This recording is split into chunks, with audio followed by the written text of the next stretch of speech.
Hello, my name is Fay McGill, and I'm a speech-language pathologist and clinical program assistant at the Hanen Centre.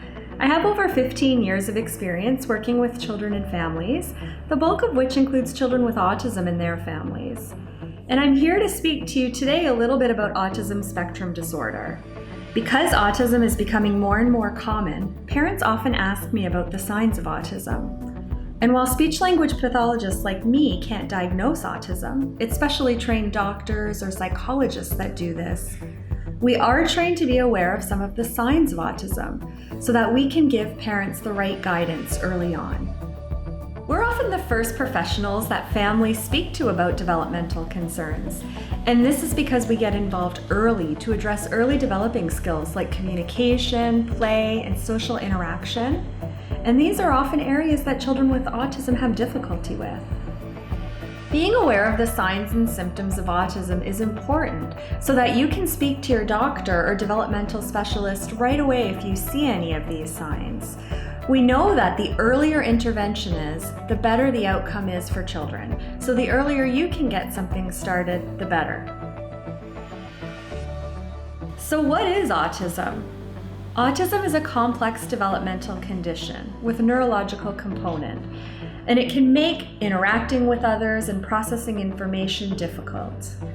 Each child with autism is unique, but it is in their unique neurological makeup that we can see certain traits or behaviors develop. And it's these traits or behaviors that I want to talk to you about today.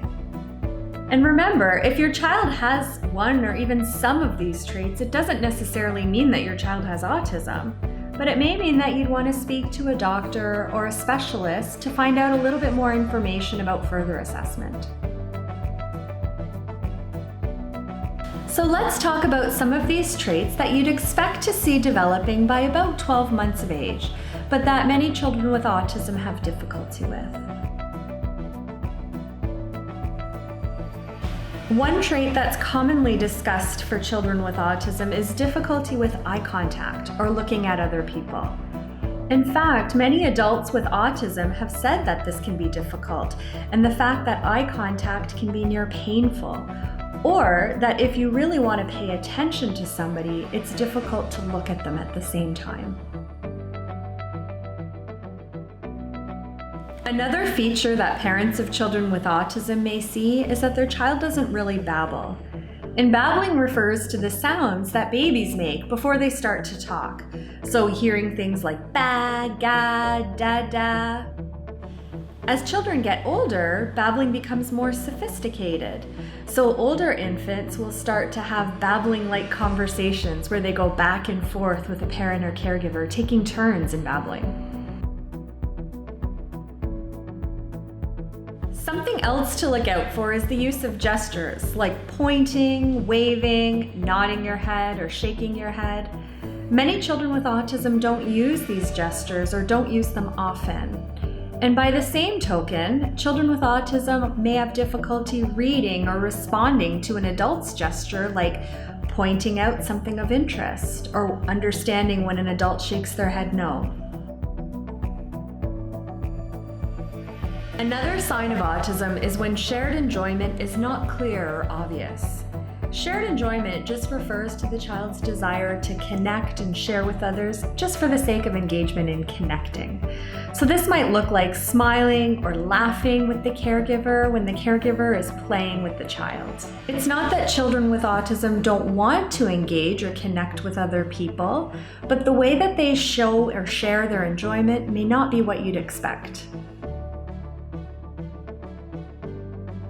Repetitive actions or movements are a core feature of autism, and this could come across very differently in every child with autism. I'll give just a few very basic examples. For example, you might see a child waving their fingers in front of their face, or playing with a toy in the same way repeatedly, like pushing a button on a pop-up toy or spinning the wheels on a car. It's not uncommon to see any child do these types of repetitive behaviors once in a while, but children with autism will likely do these much more often. Some children with autism pay more attention to objects than people, and in fact some children focus quite intently on a specific piece of an object or toy. New objects and toys are fascinating to all children, but you see more of this focus on the objects with children with autism. Imitation is another very important skill that develops early on.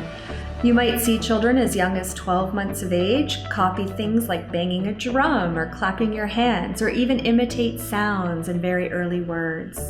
But children with autism may find imitation a struggle, and you may see that they're not copying your actions or sounds as you'd expect them to. Not responding to their name when called is another common sign of autism. Parents of young children with autism often say they thought their child had difficulty hearing, or maybe just was ignoring them when they were calling their name. But children with autism often don't respond to people calling their name, even if their hearing is fine. So these are just some of the signs to watch out for. Remember that not every child with autism has all of these signs, and if your child has some or even many of these signs, it doesn't necessarily mean that your child has autism, but you may want to speak to a professional to find out more. It can be scary if you think your child is showing signs of autism, and you may be tempted to wait and see. But early intervention is key for best outcomes. So if you are seeing any of these signs, speak to a doctor, a therapist, or your speech-language pathologist as soon as you can to find out more information.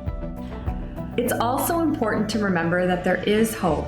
A diagnosis of autism does not mean that there's any limit to your child's potential to develop, to grow, and to learn. They may learn differently and will likely benefit from some support, but there is a lot that you can do to give your child the best possible start. For more information and for articles on building communication in children with autism, visit the Autism Corner on the Hanen website, or subscribe to this channel for more videos. I hope that you found this video helpful. Remember, whether you're thinking about your child or another child that you know, there is a lot that you can do to help.